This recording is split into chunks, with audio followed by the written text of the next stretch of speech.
morning people, welcome back. It is yet another day. It is actually the day after the previous video which you just saw. So this morning I left the house straight away. I went straight down to the garage around 9:30 this morning and I got the headlights all aligned. They're all done nicely now. They've all said that it's all fine. I'll throw in a few clips here of them aligning the headlights and sorting all that crap out. We have arrived.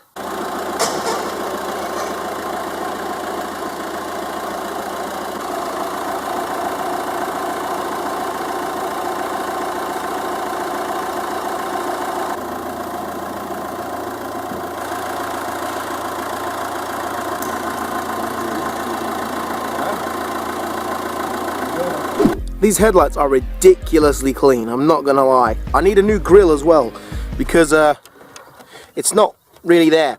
So I've got to order a new one of them, but the headlights are all aligned, which is nice. So this afternoon I'm hoping to be able to go down to the MOT station and get him to just put the green tick on it and say we're done. But seeing as I'm out and about today, I thought I would take the opportunity, take advantage of the time I've got while I'm here in the middle of nowhere. My friend Housie40, shout out to Housie by the way, he owns a Fiat Bravo and he made a video recently called 5 things that he hates about his car. I think you can see where we're going with this. So today I thought I would make a video talking about the 5 things I hate about my car, because not every car is perfect and every single car in the world has its flaws. You know, you could have like the most expensive car in the world and it will have flaws and things that you personally don't like. So this video is basically my 5 things that I hate or dislike about the Fiat Stilo.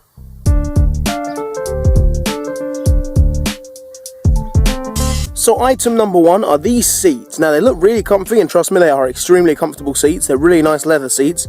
But what is this? What is this all about? Why is there a gap like this in between the seat, which you could basically fit a human body through? I can fit my whole fist through it here. Why is there that gap between there? The amount of times I've lost my mobile phone through that gap is ridiculous. I haven't the faintest idea why that gap is in the seat, but it's there. And sometimes it's very frustrating when you lose your wallet or even your mobile phone down there into the back seat. It's happened many a time and I don't get why there's a massive hole in it.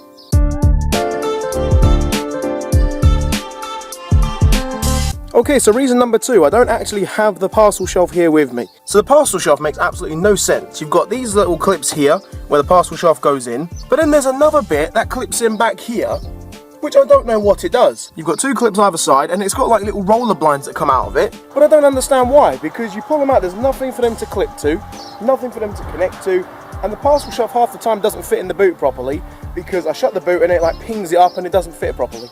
I don't get why they designed it like that, to be honest. If anybody down below knows what like the second part's for, with like the little blinds, because there's nothing for them to clip to.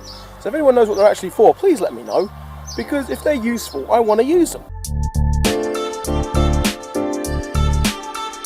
Which brings us on to item number 3. This armrest. Well, I mean, this one's broken for some reason. Like, it's broken and I need to fix that, which will come in another video like in the future, but that's not the thing I hate about it. What I hate about it is when you've got it set up like this, it is very, very difficult to access the handbrake. And the handbrake is actually another thing in itself, so we're going to make this like a 2-part thing here. That itself and the handbrake. Why is the handbrake so small? It's the most puffiest handbrake I've ever seen in my life. But when you've got this down, you can change gear fine, but you can't access the handbrake without lifting all of this up to then put the handbrake on. Whose bloody idea was that?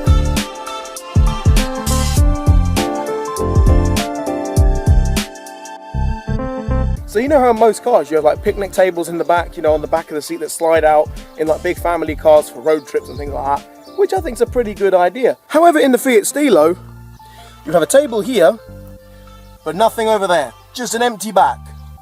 I don't know why, but it just is. Why would you fit one and not have another one behind that seat? Or if you're not going to have one behind that seat, don't have one here.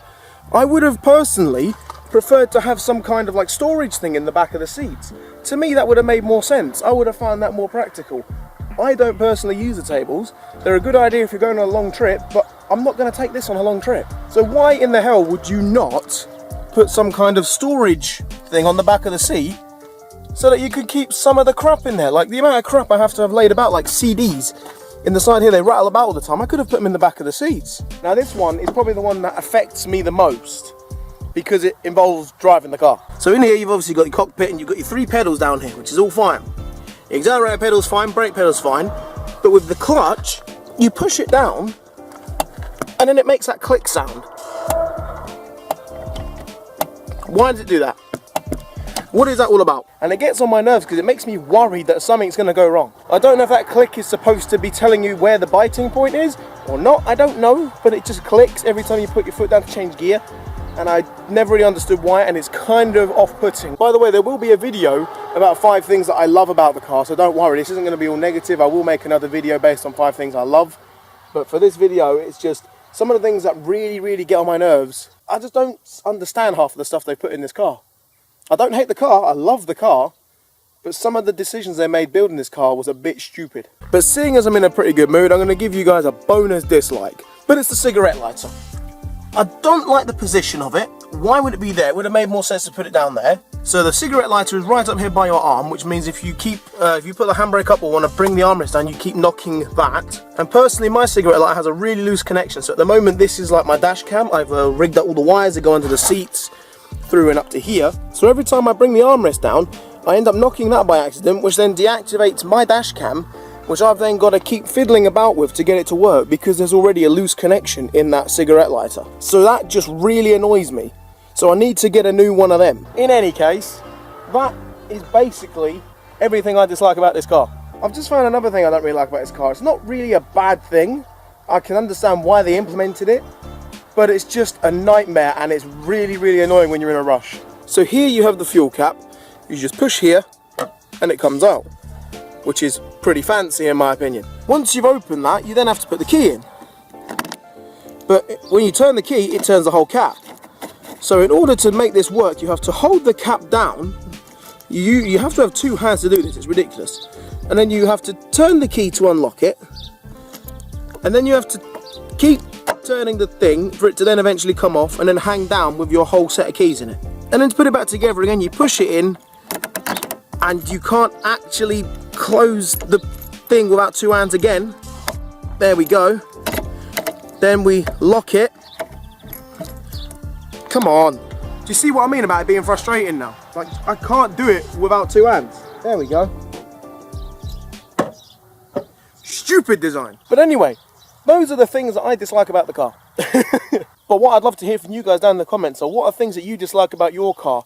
Anyway guys, I think I'm going to wrap this one up here. I'm going to head home, put some breakfast in my belly because I'm quite hungry and I haven't eaten yet. But if you did enjoy this video, make sure to demolish the like button down below. Make sure to let me know in the comments as well, what are the things you dislike about your car. This has probably been a much shorter video than previously, so I hope you did enjoy the shorter video. They're going to be like up and down. I'm going to have long ones, short ones, long ones, short ones. That's just how it goes. It all depends on how much I film in a day. So anyway, cheers for checking it out guys. It's been an absolute pleasure and I will catch you all in the next video.